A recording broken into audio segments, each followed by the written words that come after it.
मित्रांनो, पार्थ पवारांची राजकारणामध्ये ग्रँड एंट्री झालेली आहे आणि पहिल्याच धक्क्यामध्ये सुनील तटकरे, प्रफुल्ल पटेल वॉश आउट झालेले आहेत.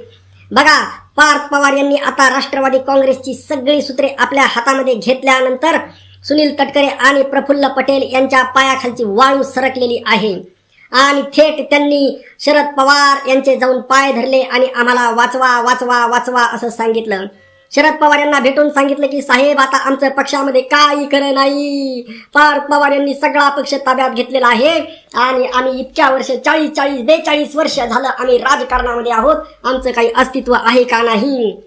हे नेमकं कशामुळे झालं याचं विश्लेषण करणं गरजेचं आहे. बघा, हे नेमकं कशामुळे झालं हे जनतेने लक्षात घेणं गरजेचं आहे. पार्थ पवार, तुम्हाला असं वाटत असेल की पार्थ पवार यांना भाषण करता येत नाही, जास्त बोलता येत नाही, पण तसं नाही. काय आहे, प्रॅक्टिस नाही, अनुभव नाही, परंतु तेच रक्त आहे जे अजितदादांचं रक्त आहे आणि ते वाया जाणार नाही. पक्षावरची कमांड कदापिही सोडणार नाही.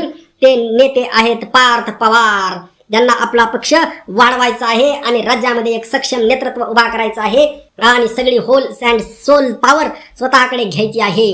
अजितदादा गेल्यानंतर तुमच्या सगळ्या महाराष्ट्रामध्ये चर्चेचा एकच विषय होता. तुम्हाला सगळ्यांना माहित आहे की अजितदादांचा पक्ष या चौघांनी हायजॅक केला. यामध्ये छगन भुजबळ असतील, धनंजय मुंडे असतील, प्रफुल्ल पटेल असतील, सुनील तटकरे असतील, या चौघांची नावं आघाडीवर होती. आता सुनील शेळके नेमके काय म्हणाले, त्यानंतर रोहित पवार यांनी दिलेली प्रतिक्रिया काय आहे, हे सर्व लक्षात घेणं गरजेचं आहे.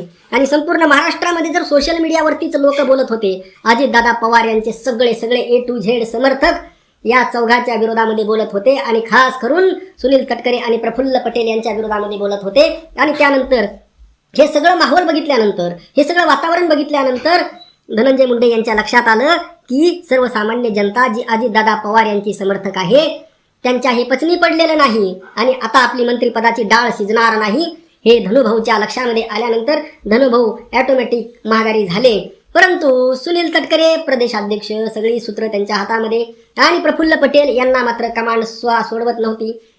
आणि मग पार्थ पवार यांनी सगळं सोशल मीडियावरती कशा पद्धतीचं वातावरण आहे, म्हणजे 99.99% जनता या चौघांच्या विरोधामध्ये आहे, हे पार्थ पवार यांच्या लक्षामध्ये आलं. आणि टीम पार्थ पवार यांनी मग काय केलं की आपल्याला जर पक्ष वाचवायचा असेल, पार्थ पवार यांनी हे मुद्दामहून केलेलं नाही, लक्षात घ्या, पार्थ पवार यांनी हे मुद्दामहून अजिबात केलेलं नाही. पार्थ पवार यांना लोकांची गरज आहे, नेत्यांची गरज आहे, टीमची गरज आहे, सुनील तटकरेंची गरज आहे, छगन भुजबळ साहेबांची गरज आहे, धनंजय मुंडे यांची गरज आहे. मग पार्थ पवार यांनी हे नेमकं का केलं हे लक्षात घेणं गरजेचं आहे.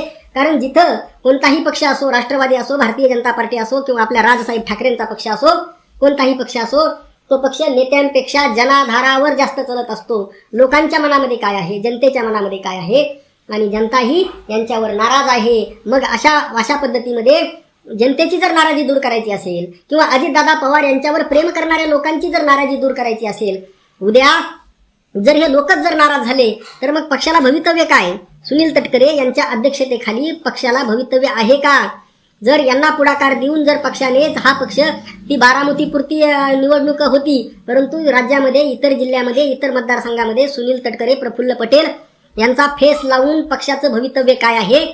0 आहे. आणि हा सगळा अभ्यास केल्यानंतरच पार्थ पवार यांच्या लक्षामध्ये आलेला आहे की या चौघांना हटवल्याशिवाय आपल्या पक्षाला भवितव्य नाही आणि तेच काम यांनी केलेलं आहे. परंतु हे चौघजण शरण कुणाला गेले? शरद पवार यांना. बघा, शरद पवार यांचा सेपरेट पक्ष आहे आणि यांचा स्वतःचा सेपरेट पक्ष आहे. आतापर्यंत हे शरद पवार यांना जुमानत नव्हते, आतापर्यंत त्यांच्यामध्ये अहंकार दिसत होता. आणि बघा आज नेमकी परिस्थिती काय झालेली आहे हे आपण पाहणं गरजेचं आहे. बघा, आणि शरद पवार म्हणजे आता शरद पवार आणि पार्थ पवार यांची जी बैठक झाली होती, अगोदर मीटिंग झाली होती, काही कानमंत्र शरद पवार यांनी दिला होता. मग शरद पवार यांनी कोणता कानमंत्र दिला होता? मग आता शरद पवार खरंच पार्थ पवार यांचे कान टोचतील का, हा सुद्धा प्रश्न निर्माण झालेला आहे. की शरद पवार यांनीच सांगितलं पार्थ पवारांना की बाबा रे, तू पक्ष ताब्यामध्ये घे, हे लोक नाहीतर पक्ष सुधरून देणार नाहीत आणि पक्षाला जनाधार सुद्धा उरणार नाही. नेमकं खरं काय आता बघा. आणि परत या बघा, आता सुनील तटकरे यांच्या मागे जर जनमत असतं, प्रफुल्ल पटेल यांच्या मागे जनमत असण्याचा तर संबंधच नाही. महाराष्ट्रामध्ये यांना स्वतःचा मतदारसंघ वगळता कोणीही विचारायला तयार नाही. आणि या सर्व पार्श्वभूमीवर तर मग मात्र ही सगळी ठरवून खेळी सुरू आहे असं म्हणायला हरकत नाही. मित्रांनो, नेमकं तुम्हाला या सर्व गोष्टीवर नेमकं काय वाटतं? बघा, शरद पवार यांची ही खेळी आहे का? पार्थ पवार यांची खेळी आहे का? किंवा पार्थ पवार आणि शरद पवार दोघं मिळून खेळत आहेत बघा शेवटी पवार आहेत आणि पवार वाया जाणार नाही. तर महाराष्ट्राचं राजकारण पवारांशिवाय होऊ शकत नाही. आज बघा शरद पवार यांच्याकडे किती आमदार आहेत आणि तरी सुद्धा राज्यामध्ये सगळ्या चर्चेच्या केंद्रस्थानी नाव आहे फक्त आणि फक्त पवार. सत्तेच्या बाहेर पवार असताना सुद्धा राजकारण राज्याचं पवार या नावाभोवती फिरत आहे. बघा आणि एकदा आता यांनी ठरवलेलं आहे, यांनी किती जरी सुनील तटकरे यांनी उड्या मारल्या तर मीटिंग होतील, काही ॲडजस्टमेंट तात्पुरती होईल, त्यामध्ये पार्थ पवार यांचं काही वर्चस्व मान्य केलं जाईल.